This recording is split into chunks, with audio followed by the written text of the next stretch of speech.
myself Dr.S.DHIVYA, Assistant Professor, Department of Commerce and Computer Application in Dr.S.DS College of Arts and Science, Autonomous.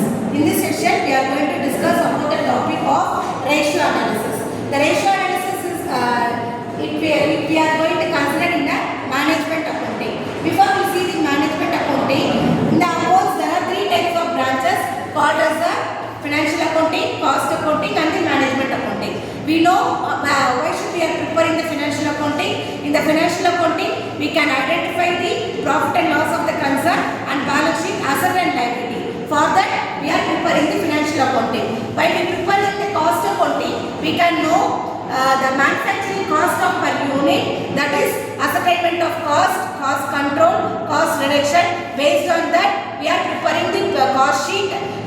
From that cost sheet, we can identify the profit and sales. So for that reason, we are preparing the cost accounting. While we move on to the management accounting, this management accounting is otherwise called as a managerial accounting also. It will help the manager to identify the financial statement. Accounting, it will help the manager based on the financial statement. They can take the decision making and the planning according to their financial statement. So this managerial accounting are the identifying, measuring, analyzing, interpreting and communicating financial information to managers to perceive the organization in a better way. So the management accounting helps the based on the financial statement and the cost accounting, they have the report of the financial statement. From that report, they are analyzing, they are using the tools called as a ratio analysis. So in this ratio analysis, it is nothing but it is study of relationship between the financial factors on the business. So in the business, there are many financial factors. They are called as a profit and loss account or the balance sheet. So each factors, based on the factors, the businessman, how they are investing, how the contributions are involved in the business. Based on this, the tool we are going to see is ratio analysis. So in the ratio analysis, the meaning of ratio analysis is the study of relationship between the financial factors. So the main objectives of the management accounting are, that means the main objectives we will talk about the ratio analysis are, it is simplify the financial figure. We have the financial accounts, financial final accounts, balance sheet, profit and loss account and the trading account.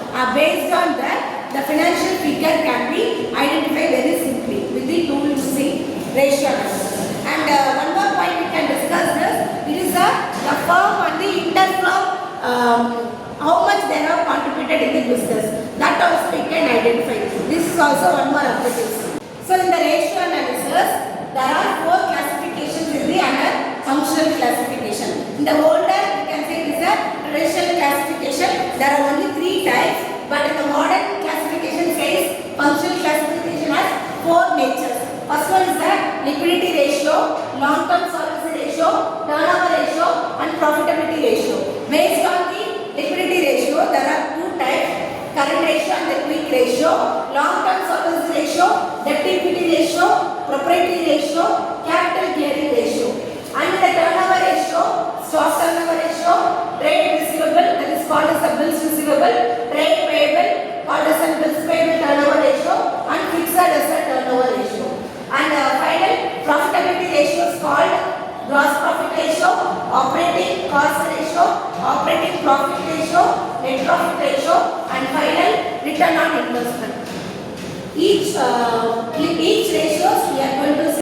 We can know the debtor, proprietor and the capital gearing ratio. Solvency ratio is the efficiency of the operation, how the long-term solvent the businesses, how the businesses overcome the long-term solvency, like we have borrowed a loan from some other persons, or the proprietor amount we have invested, or the capital fixed dividend. These are the amount that they so based on the solvency only, we can know the efficiency of the business. So solvent, we have long-term debt from the outsiders, proprietor amount are invested for the long-term concept, and the capital gearing ratio is nothing but is a fixed asset or the fixed dividend. These are the amount we have invested in the business. So based on that, the amount are invested for the long-term process. How the efficiency are overcome in the long-term solvency ratio.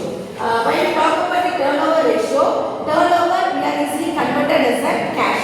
So only with the stock, might be a closing stock, trade receivable, we have send the product to them, we are receiving the cash, goods receivable, or we have purchased the goods from the outsiders, we have to pay the bill. So for the bill payable, fixed asset. Based on the turnover, we can identify the efficiency of the business. And finally, the profitability based on the liquidity of the long term or the turnover, we have find out the profit called as the gross profit, operating cost, operating profit, net profit, and return on investment. Gross profit, we know the purchase and the direct expenses on the opening stock less the sales or sales return or the closing stock will get gross profit. Based on the profit, gross profit, the business can know the trading, manufacturing items, and the operating cost is nothing but the selling and distribution overhead. And the operating profit, operating income minus operating expenses, it is the operating profit. Net profit, we know the gross profit minus operating profit is called as a net profit. Return on investment, we have invested the amount through the debt equity or the proprietor or the capital gearing. We have take over the amount on the return basis. That is called the profitability.